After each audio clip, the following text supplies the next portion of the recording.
Right, well, welcome to YouTube on the Starburst channel, Uncle Lloyd Kaufman. Thank you.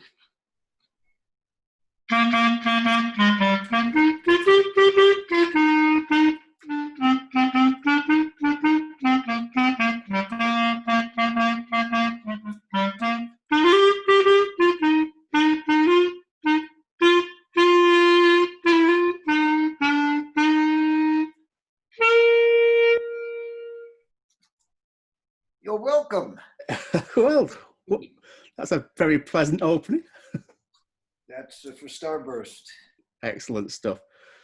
So, and remember, Starburst fans, always wear your mask. Oh, no, I mean, you know, unless you're wearing this kind of a mask, the Toxic Avenger mask. They both work. I love Martin. I'm going to remove this. I know he is COVID-free, so I think there's no fear here. Yeah, just got the cooties.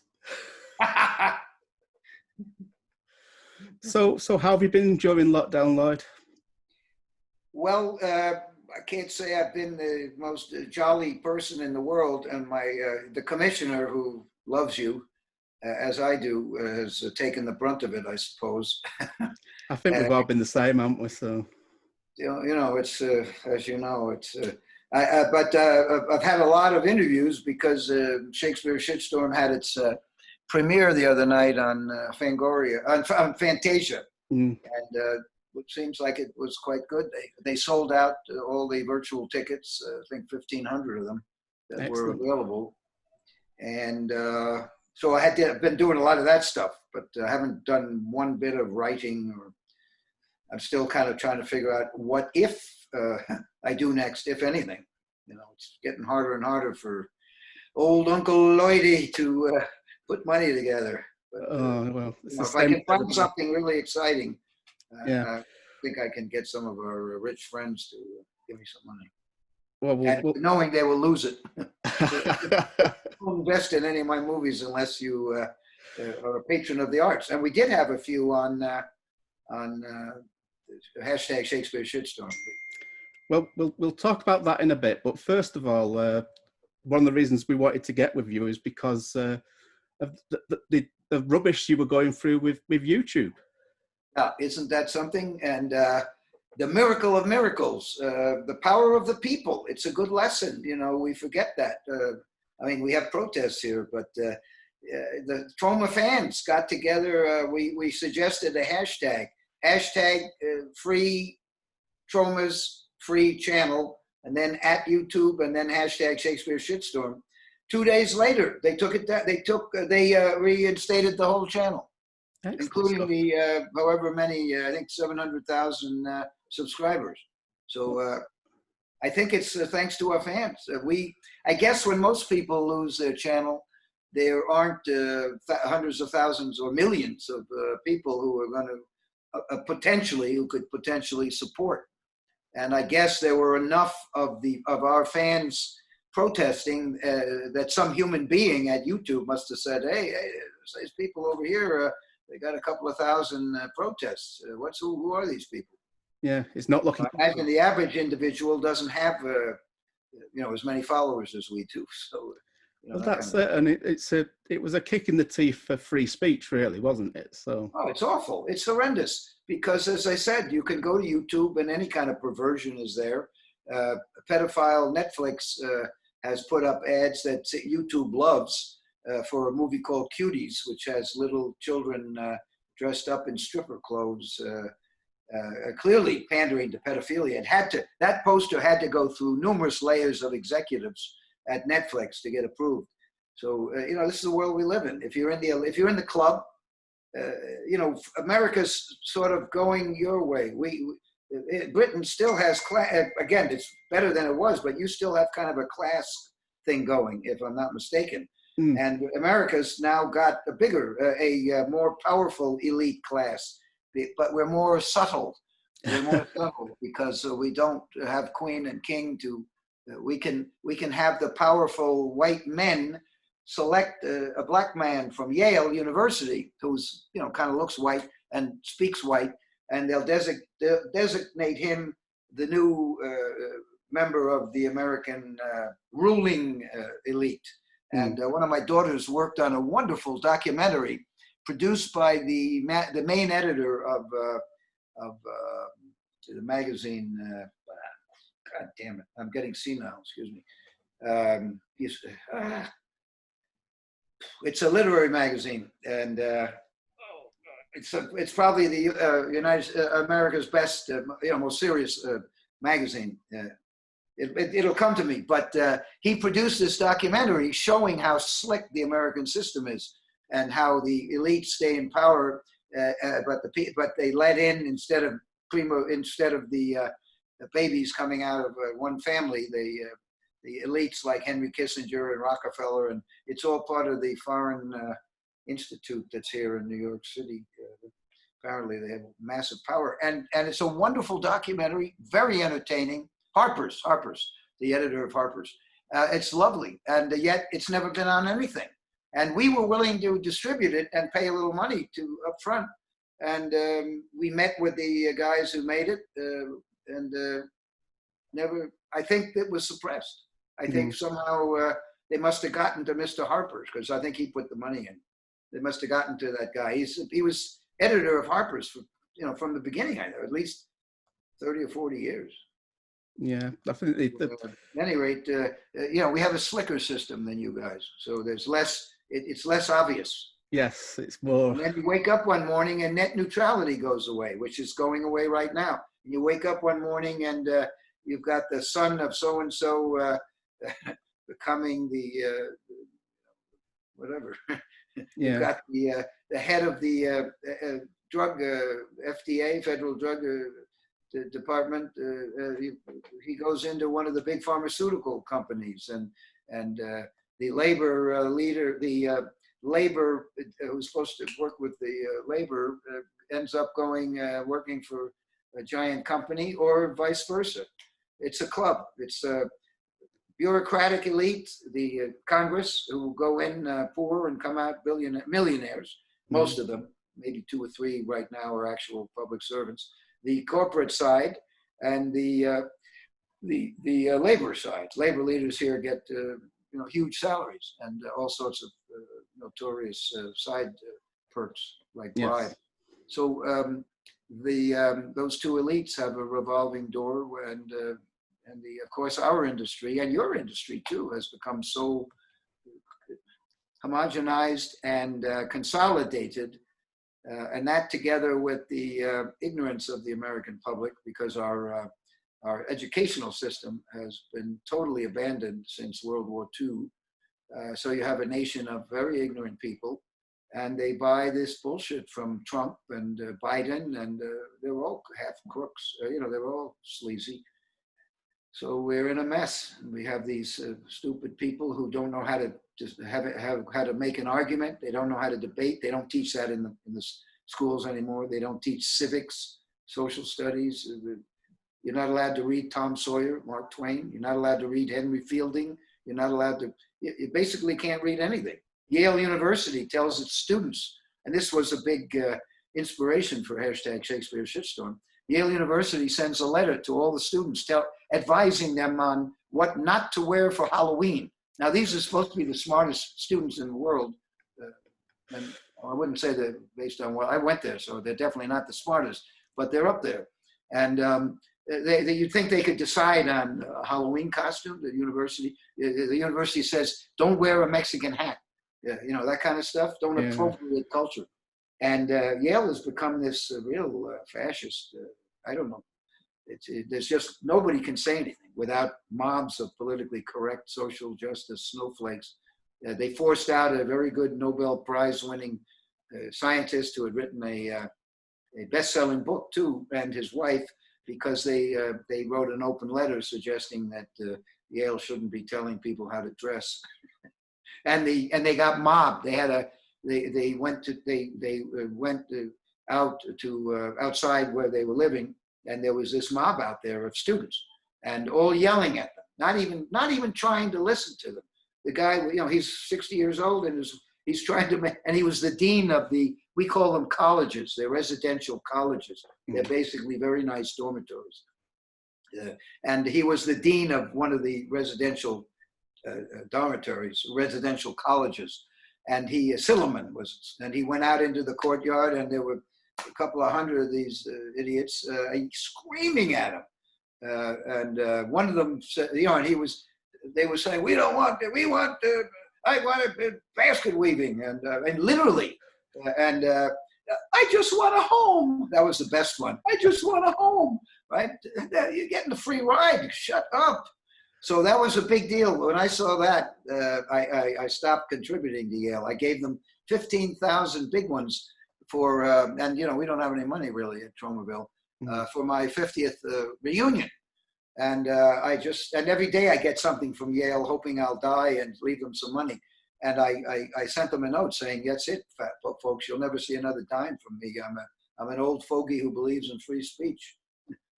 We have free speech as long as we don't say anything, Martin. That's it. You're one of the few bastions of publishing that really believes in free speech. Absolutely, yeah. I mean, we support the independent and we support free speech, and it's important. We're like you. We've got the same sort of people control our media as well. So. Well, you have genuine fans who genuinely love art and they love creativity, and they're open-minded enough to enjoy E.T. and also enjoy Return to Nukem High and Return to Nukem High. Yeah, and they can see the difference, and they can see. Whereas the other magazine, the more established magazines, are all on the needle of the big movie companies. Even Rue Morgue, I think, and I can't blame them. They want to stay in business, so if they get a full-page ad from Fox, I think they will write up the homogenized baby food movie that Fox is bringing out. I can't blame them. And honestly, we can't take those ads anymore, so we prefer actually, rather than be in the back of the bus, the back of the book, we'd rather just we forget about it. You don't even have to write about us. Yeah, it's a shame, isn't it? Because it's to the public. If there's this little piece on Citizen Toxie, and there's page after page of Spider-Man 22, what's the public going to think? Well, that's it. It comes down to respect for it as well. So I think so. There's no respect for the art anymore. Over time, look at the respect you get. I mean, good Lord, Starburst. It's a huge, huge icon for true cinephiles and artists, and the people that I met at your festival. We hired Occulta Dama. What's her name? I can't remember her name, but on Instagram, Occulta Dama. She did some graphics for us, and we had another person, Liam Regan from Sheffield, flew over to Albania to help us with our movie. Also, another British person, Mark. Anyway, Mark came from, and he's in the movie. And he came, and they paid their way. He went to Albania, and then he came to the U.S. He and Regan and Liam, Mark Finch, they both came to the U.S. too on their own dime. And we have people from Canada, Japan, literally all over the map, working on our Shakespeare Shitstorm, day after day after day, as the background people too, day after day with no pay. The actors got paid a little bit. The crew got about 10% of what they should get. And it was a very joyful thing. And it was, world peace through celluloid. You had all these people from different cultures working on the same movie, non-union, of course. Unions don't really invite too many non-white Americans, non-white male Americans. So it was really great. And I think the people who really love the movies and who really love cinema, they like Troma, and we've had people get married on our sets. We've had people, in fact, there's a whole cycle of, on Toxic Avenger, a couple got married, started a theater group, had children, got divorced, and they're still in our, they still are doing cameos in our movies, that kind of stuff. If you see Poultry Guys, Night of the Chicken Deads, behind the scenes, Martin, the documentary, behind the scenes documentaries, 90 minutes of chaos, but it's hilarious and better than a year of film school. But you will see people fighting, you know, fist fights and proposing, and people who in the past had gotten married who were background poltergeists. I mean, it's quite an amazing 50-year ride. Yeah.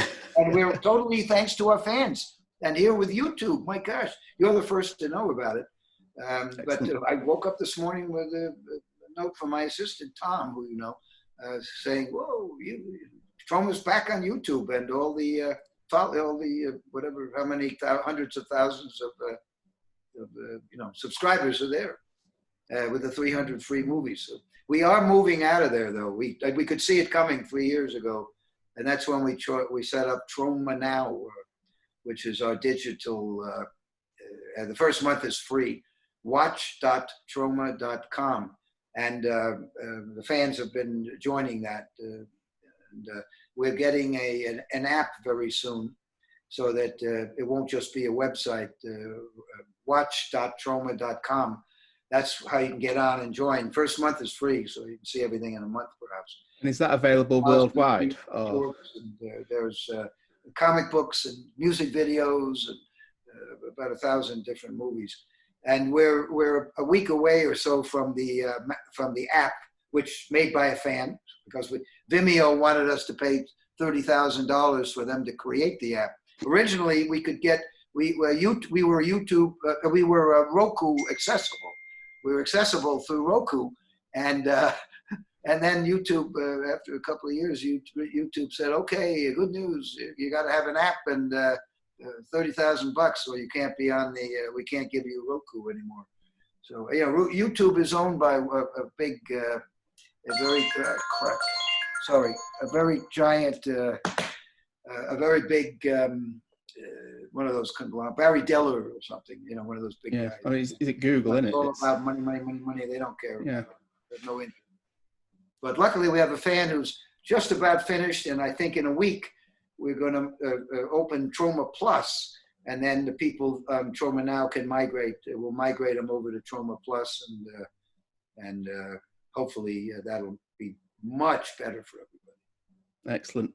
And well, like you said, hashtag Shakespeare Shitstorm premiered at the weekend, and from what I've seen, it's gone down really well. Did you see any of the reviews?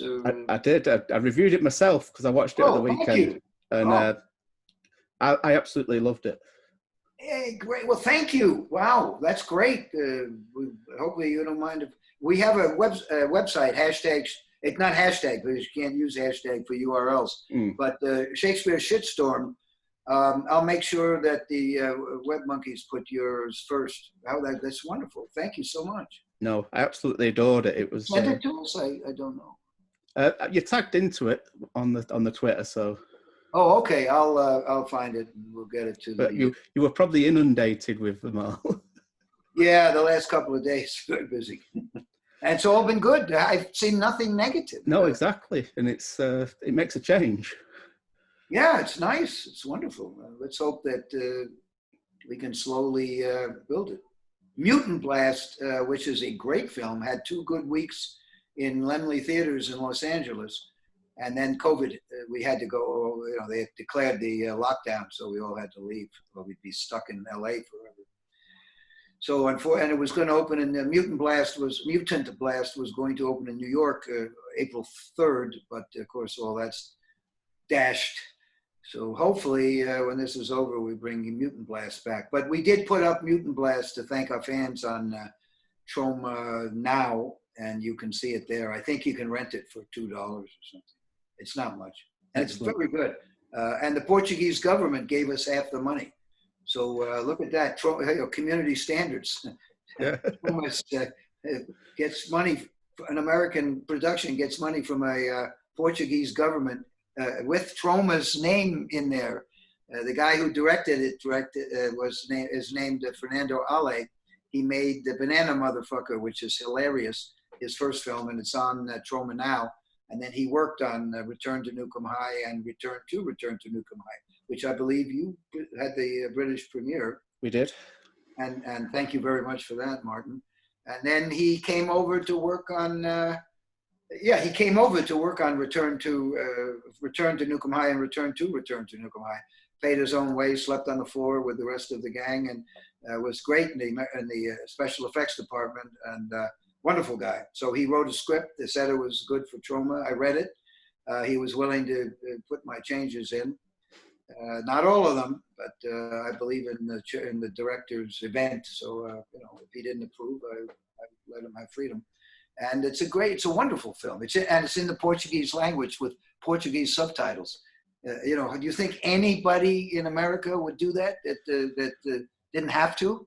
We could have shot it in English, right? Like the other Scared Rabbits, but we thought it'd be the acting is great, and it's because we had the best Portuguese actors. They don't get paid in Portugal. They don't get paid the ridiculous, obscene amounts that these people get paid here.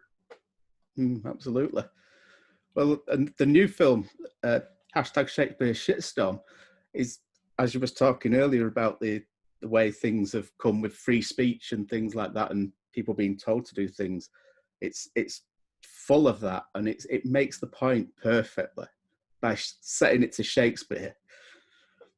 Well, I think Shakespeare would have liked it. He had to perform some of his plays outside the walls of London. He certainly ran into censorship. Voltaire was censored. And 400 years later, a professor at Columbia University in New York was doing a 400-year anniversary of Voltaire, and had people like me, probably most of them were more famous, write our version of a chapter from Candide.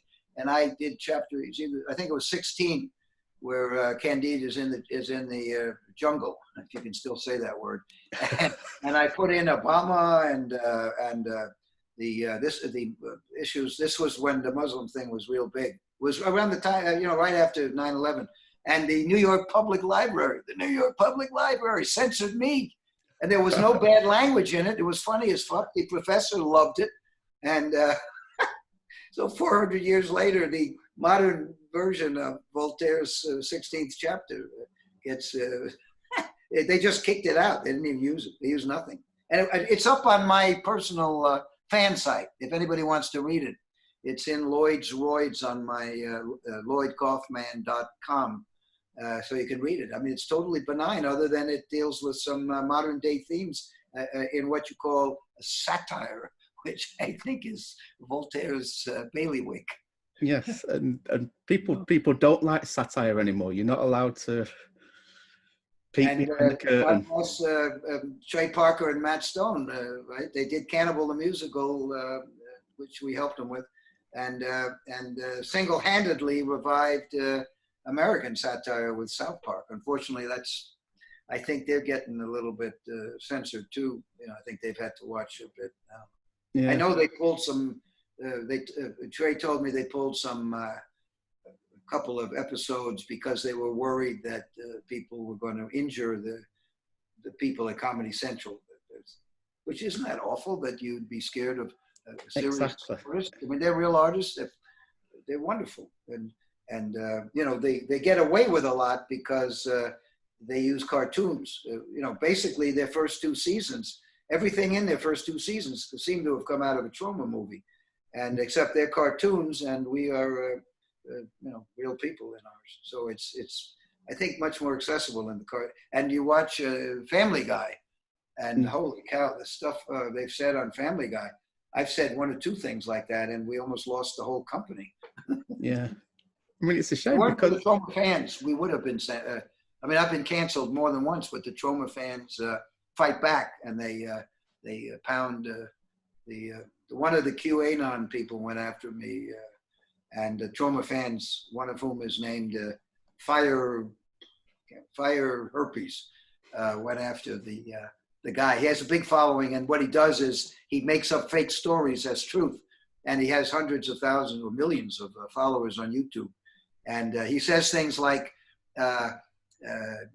pizza chain reuses the crusts that you haven't eaten. They reuse it the next day. You know, I mean, and he puts it up as fact. I mean, what? That's ridiculous. I can't imagine that any Pizza Hut or pizza, whatever you have in UK, do that. And he said some horrible things about, you know, just unmentionable things about me as fact. But our fans inundated him, and he got scared and he apologized. He literally apologized, which Trump has never done. Usually they don't apologize. No, exactly. And, the other one, the guy, there were these two third-rate bloggers and they started an army of people on my ass. And then our fans fought back, and the third-rate lead blogger was saying something like, "Oh, it looks like Lloyd has activated his paid public relations army." And then they made the mistake of some other guy tweeted, "I saw what Harry Knowles." Do you know him, by the way? I do. Yeah. Yeah, he got into trouble. He's a big fat guy in a wheelchair. Yeah. But he changed the face of journalism. And you're supposed to be innocent until proven guilty. So I put that up on Instagram. No, on Twitter, along with the, and then later on, the famous video of the general during the blacklisting hearings at the United States Senate regarding Joseph McCarthy. There's a senator who was on the panel somehow, and he says to McCarthy, "Have you no decency, sir? Have you blah, blah, blah, blah." So I put that up, and then all hell broke. And one of these guys says, "I saw Harry Reams 25 years ago. I saw him do something gross, something bad." And, you know, they never say what it is. And so then he really got into trouble because all the fans said, "Well, if you were there, why didn't you do something about it, bozo?" And they went back into their holes. Yeah, they don't like people standing up to them. No, that's right. When it happens, when they get a little Twitter hate, they fold immediately. And in fact, one of them said, "You're sending me back, Lloyd. You're sending me back to the dark place." You know, like he's a victim of depression. Well, I'm a manic depressive. I know, and you know, yeah, you've got to reap what you sow. He was one of the Jews Hitler didn't get. My grandmother used to say that about her landlord. And true to form, when she died, she was in a rental. My father sent me up to her apartment to pick up some stuff. The place was, the lease wasn't even up. The place was spick and span. Everything was gone. Where was it? Where did it go? I mean, it was down in the basement. Her personal papers. Terrible. But so he probably was one of the.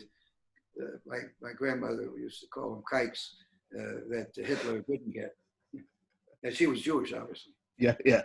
By the way, I was just watching On the Waterfront, right? And Marlon Brando is saying to Eva Marie Saint, "Why, that guy's just one of the juiced up bums that you get here." Juice meaning dope and booze, and he was begging. And in the subtitles it says that guy was just one of the juiced up bum, JEWS. I was like, what?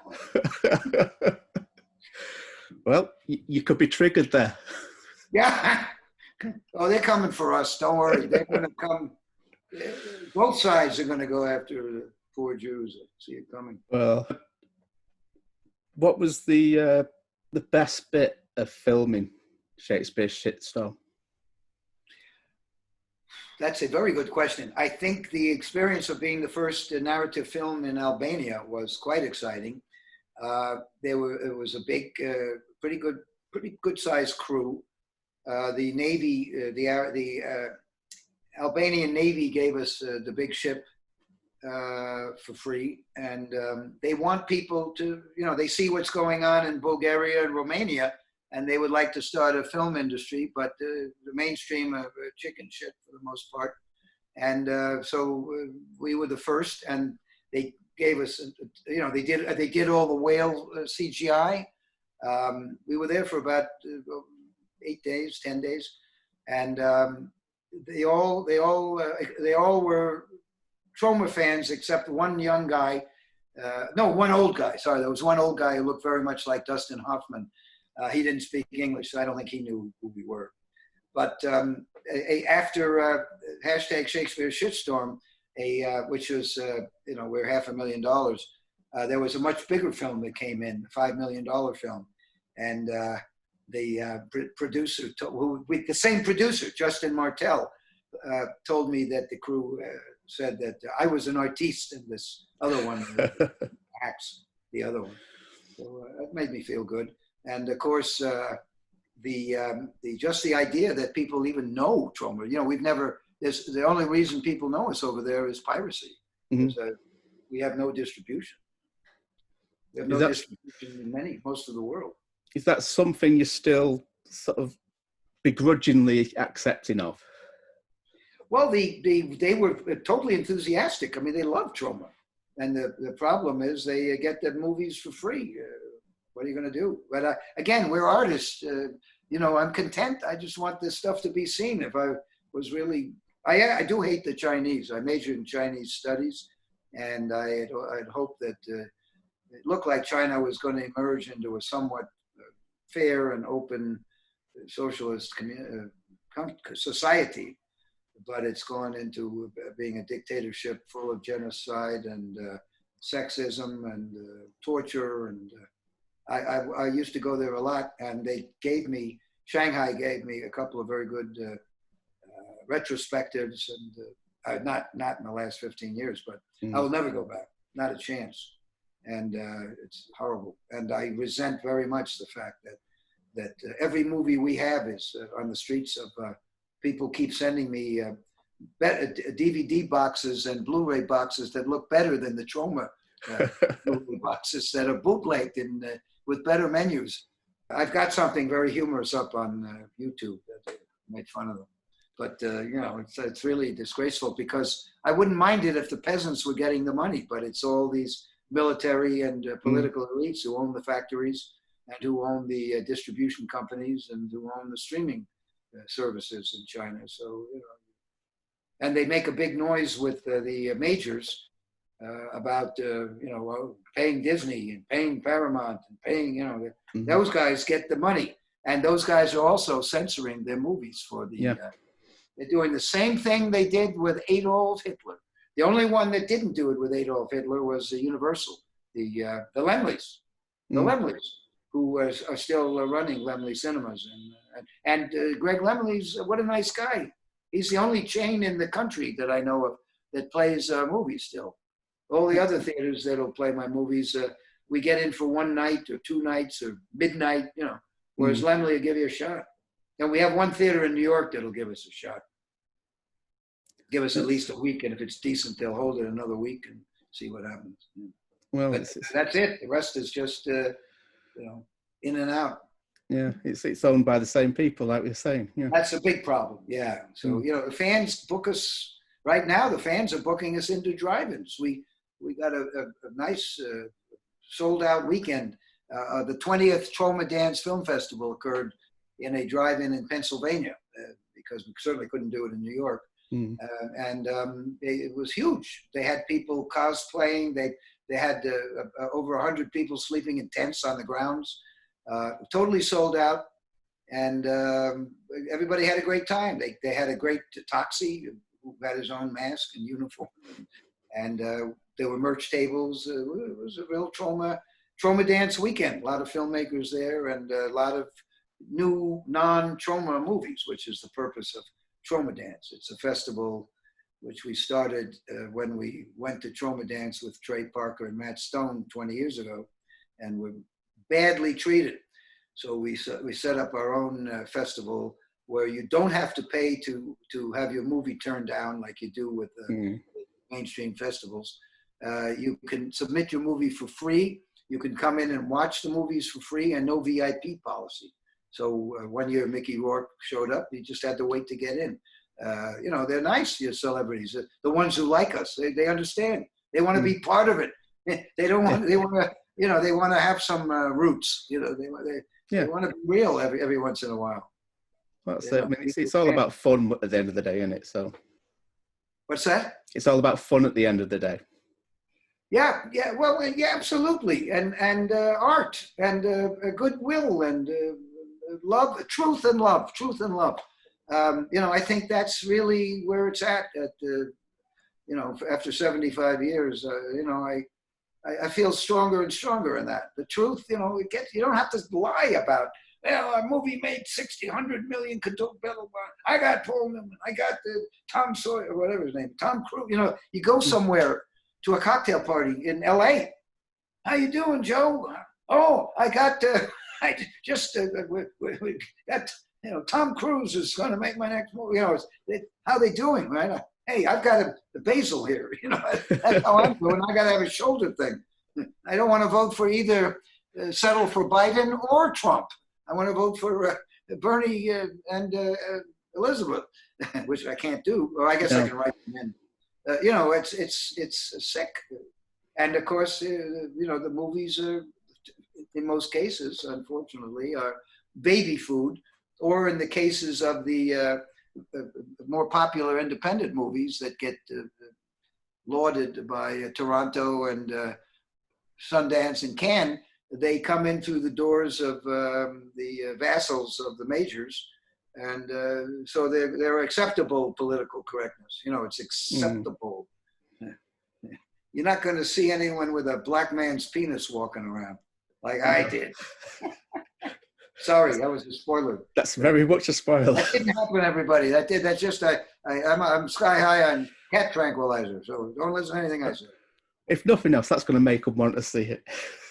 Say that again. That's going to make them want to see it now, isn't it? I hope so. Anyway, it's my best film. I would say that The Tempest. It's based on The Tempest, my favorite Shakespeare play, and a couple of fans, of real fans, said that they felt it was, if at least as good as, or probably better than British Derek Jarman's version, which I love. Derek, I agree, that's the best one. And but there were a number of reviews that referred to Derek Jarman's, and then the guy in Spain, a Spanish magazine, compared me to Tarantino. And interesting, I think that the Once Upon a Time in Hollywood, Martin, was Tarantino, who is a fan of Troma, was his big subtext about this whole cancel society and Me Too, and because the stuntman was rumored, he was acquitted. Nobody ever saw him kill his wife. There was no evidence that he killed his wife, but you know, it was circumstantial, and he got off. He was acquitted, and everything he does in the movie is heroic.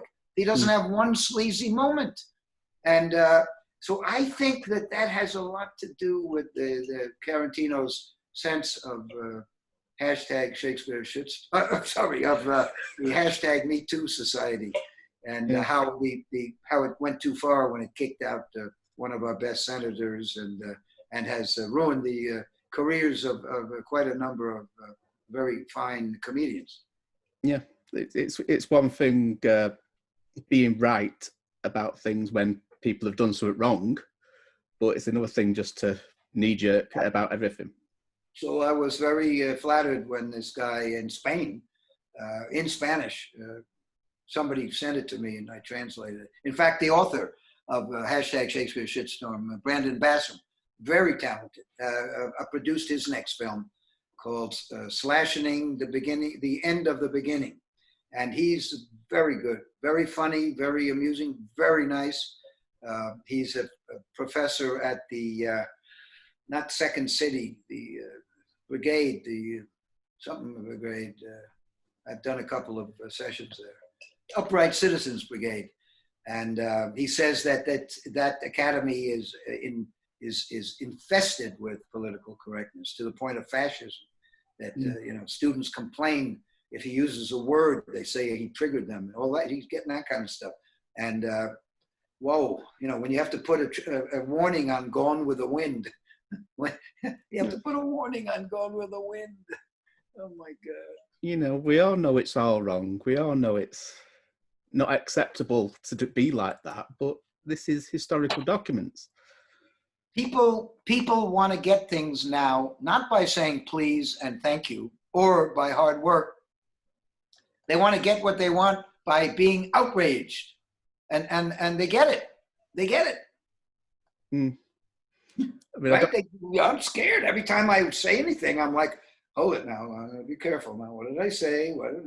And even my daughters actually on Shakespeare Shitstorm, two of my three daughters are very scared that I'm going to get serious trouble with hashtag Shakespeare Shitstorm. I think it says it as it is. It says it as it is. There's no, you know, you're not really criticizing these people for what they are. It's what they've become. Yeah, making fun. It's satire. Yeah. It's also, I'm 75 years old. I think it'd be very hard for Michael Hers, my partner of more than 47 years, to fire me.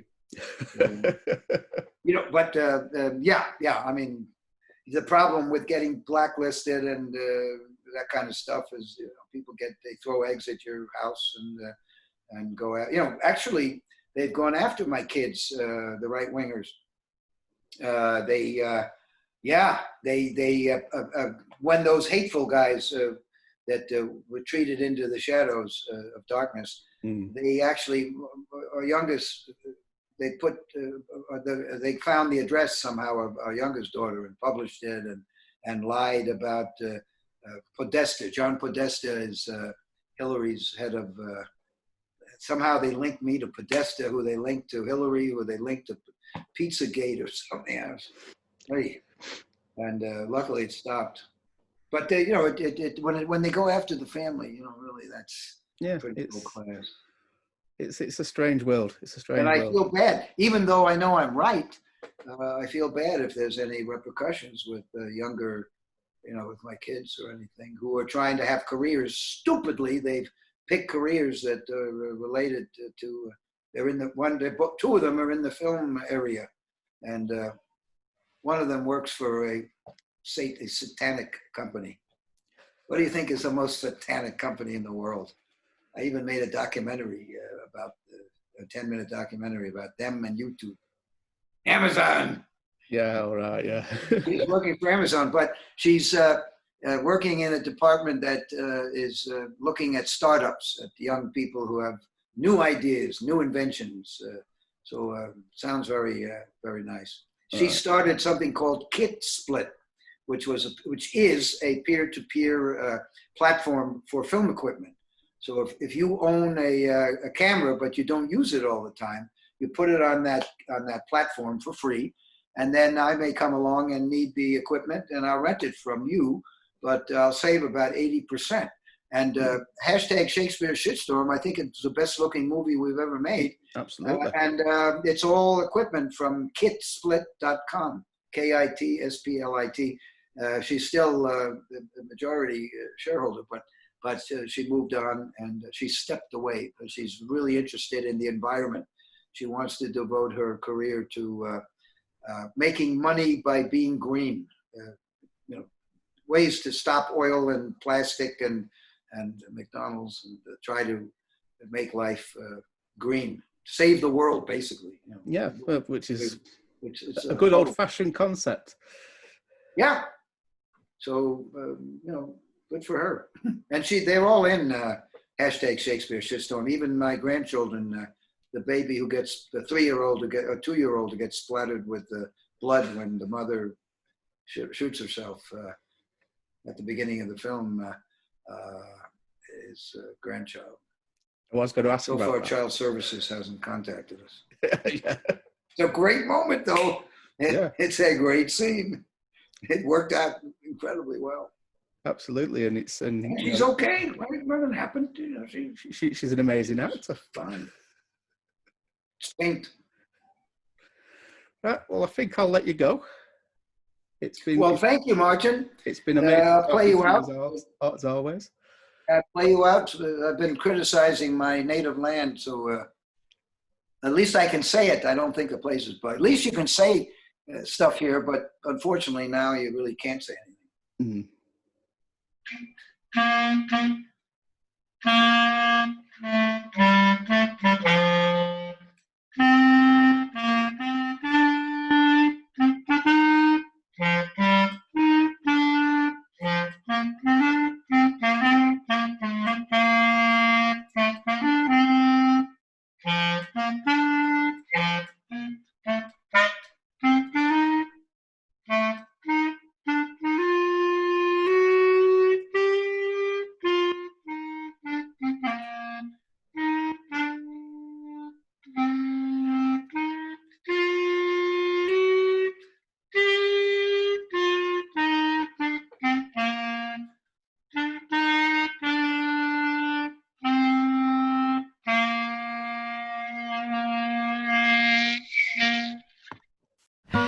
Oh, wonder how this goodly creature is now here.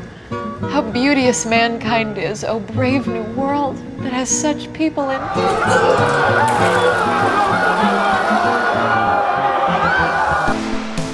All these years I've been planning my revenge against Avon Bard and all the world. We don't care about these people's well-being. We just want to get them hooked and sky high.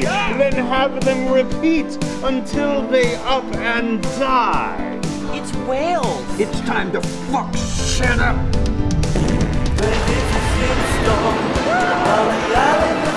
Such heavenly touches ne'er touched earthly faces. Social justice warriors, come out to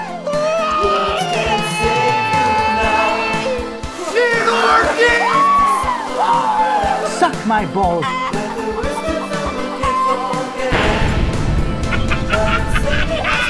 These violent delights have violent ends. Here's Crossbow.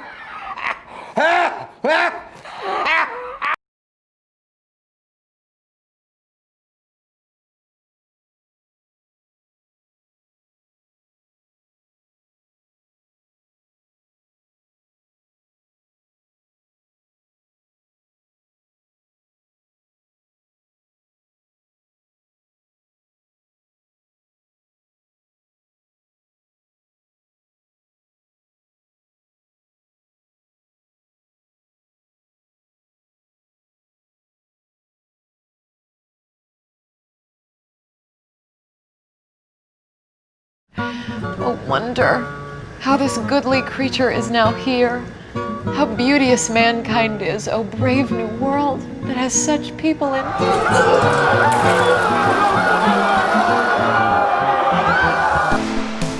All these years I've been planning my revenge against Avon Bard and all the world. We don't care about these people's well-being. We just want to get them hooked and sky high. Then have them repeat until they up and die. It's whales. It's time to fuck shit up.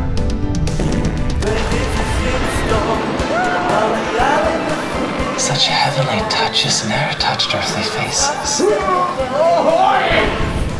Social justice warriors, come out to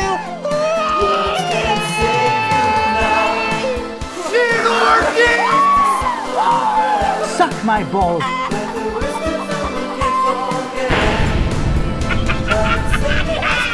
These violent delights have violent ends. Here